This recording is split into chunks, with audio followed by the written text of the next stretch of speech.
एक बार की बात है। ठंडी बर्फीली सर्दी का वक्त था। क्वीन अपनी खिड़की के पास बैठकर सिलाई कर रही थी। अचानक सुई उसकी उंगली में चुभ गई और चमकदार लाल खून की कुछ बूंदें खिड़की के सिल पर जमी सफेद बर्फ पर गिर गईं। सफेद बर्फ पर लाल खून का कॉन्ट्रास्ट देखकर क्वीन ने धीरे से खुद से कहा, काश मेरी एक ऐसी औलाद हो जिसका रंग बर्फ जैसा सफेद हो, होंठ खून जैसे लाल हों और बाल इस एबनी लकड़ी जैसे काले हों।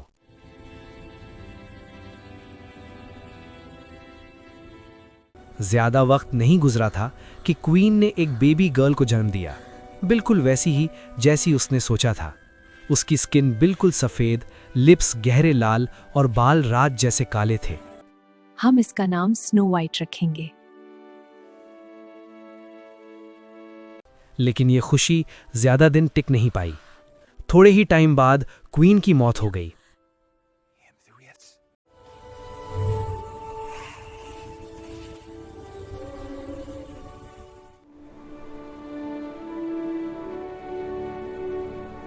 एक साल गुजरा और किंग ने दोबारा शादी कर ली।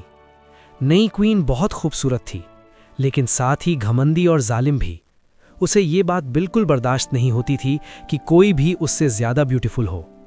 उसके पास एक जादुई शीशा था।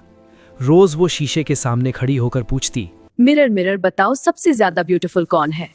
तुम मेरी रानी, तुम ही सबसे ब्यूटीफुल हो। ये सुनकर क्वीन हमेशा खुश हो जाती, जब तक एक दिन स्नो वाइट बड़ी नहीं हो गई। सिर्फ 7 साल की उम्र में ही वो क्वीन से ज्यादा खूबसूरत हो चुकी थी। एक सुबह जब क्वीन ने फिर वही सवाल पूछा, Mirror, mirror, who is the fairest one of all? Queen, तुम ब्यूटीफुल हो, लेकिन स्नो वाइट तुमसे ज्यादा ब्यूटीफुल है। क्वीन गुस्से से भर उठी। उसकी जलन धीरे धीरे नफरत में बदल गई। उस पल के बाद वो स्नो वाइट को देखना भी बर्दाश्त नहीं कर पाती थी। रोज उसका गुस्सा और जलन बढ़ने लगी, जब तक वो और नहीं सह पाई।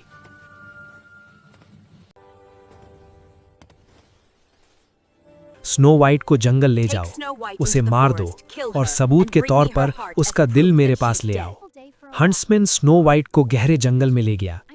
जब उसने चाकू उठाया, स्नो वाइट रोने लगी।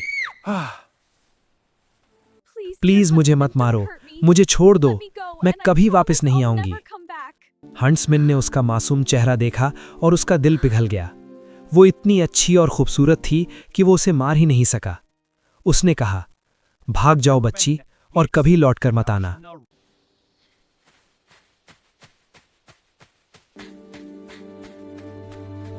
क्वीन को धोखा देने के लिए उसने एक जंगली सूअर को मारकर उसका दिल ले लिया और कैसल ले गया।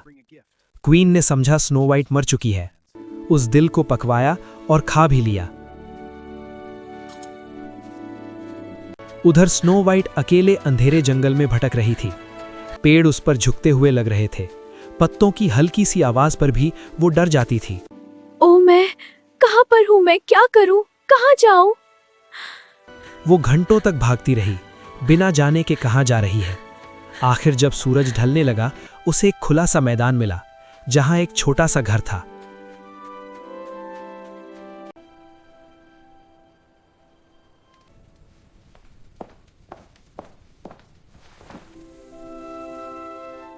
अंदर गई तो देखा 7 छोटी प्लेट्स, 7 कप्स और 7 छोटे बेड्स।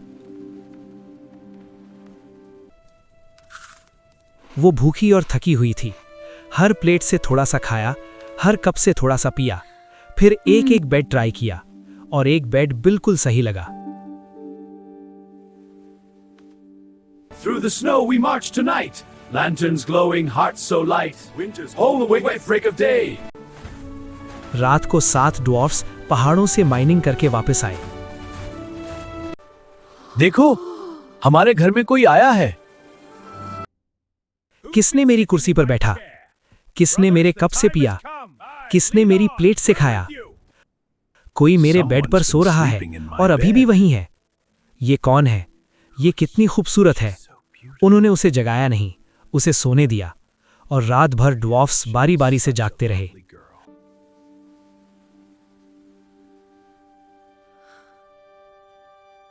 सुबह स्नो वाइट उठी और ड्वार्फ्स को देखकर घबरा गई।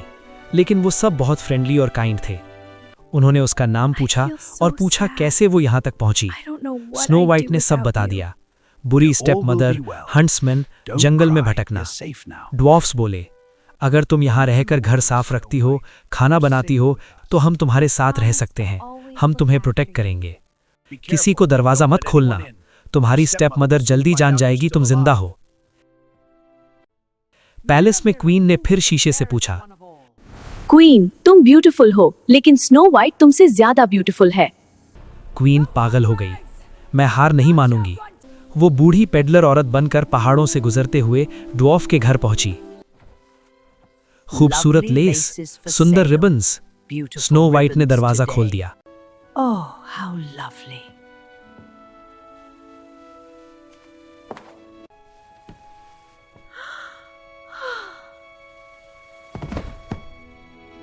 Now you'll never be more beautiful than me. Queen ने लेस बांधी और स्नो वाइट गिर पड़ी। ड्वार्फ्स ने बचा लिया। That was your stepmother. Promise us, don't open the door again. I promise. Double, double toil and trouble. Fireban and cauldron bubble. Queen ने आखिरी चाल चली, जहरीला लाल और सफेद एप्पल।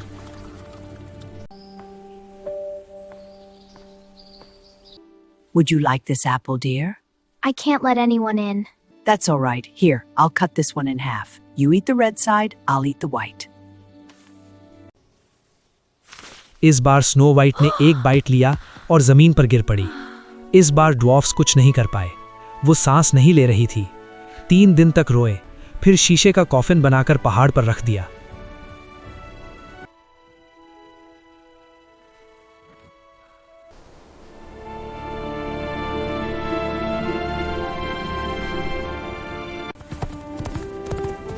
एक दिन प्रिंस जंगल से गुजरा। स्नो वाइट को देखकर दिल भर आया। कॉफिन ले जाते वक्त झटका लगा, एप्पल का टुकड़ा गले से निकल गया। स्नो वाइट बोली, मैं कहाँ हूँ? प्रिंस बोला, तुम सेफ हो, क्या तुम मेरी क्वीन बनोगी? स्नो वाइट मुस्कुराकर मान गई। Yes. शानदार शादी हुई। This is the happiest day of my life. And of mine, my love. Queen भी आई और उसे गरम लोहे के जूतों में नाचना पड़ा जब तक वो मर नहीं गई। और स्नो वाइट और प्रिंस ने प्यार और इंसाफ के साथ राज किया।